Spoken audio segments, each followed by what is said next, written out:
What's going on, guys? It's Bucky and welcome to your third C++ tutorial, and in this tutorial I want to go over a little more about printing text out on the screen.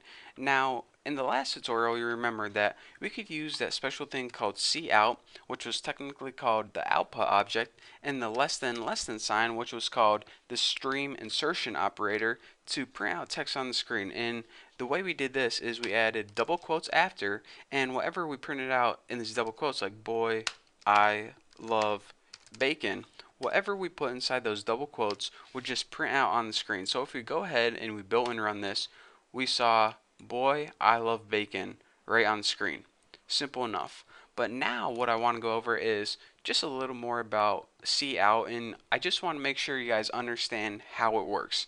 So each function is made up of these things called statements, and typically people put one statement per line of code. And remember, all statements end with semicolons. So say we wanted to print out something else out on the screen. Well, you'd write cout less than, and write something else like and ham, just like that.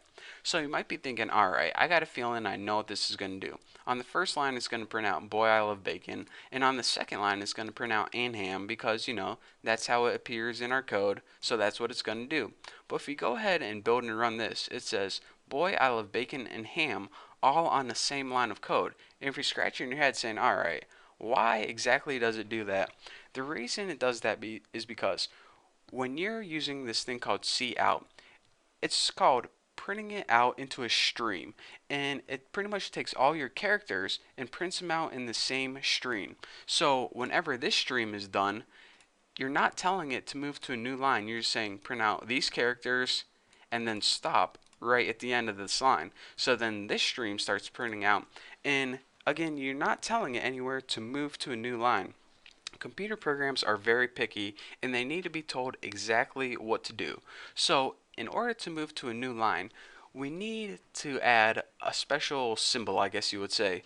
And the symbol is this. First of all, you need to add another stream insertion operator, and you can go ahead and write ENDL. What this means is end line.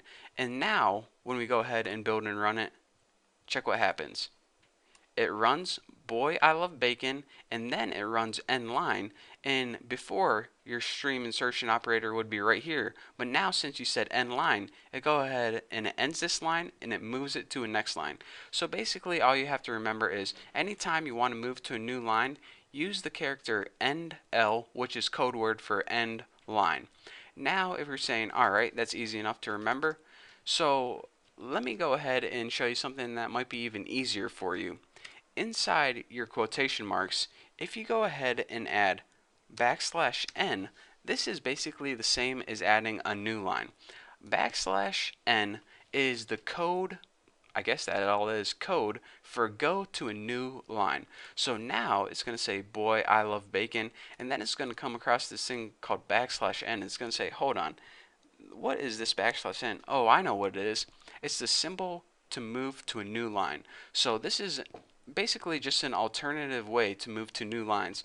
The only difference is when NL, you needed to add another insertion operator and then write NL right there.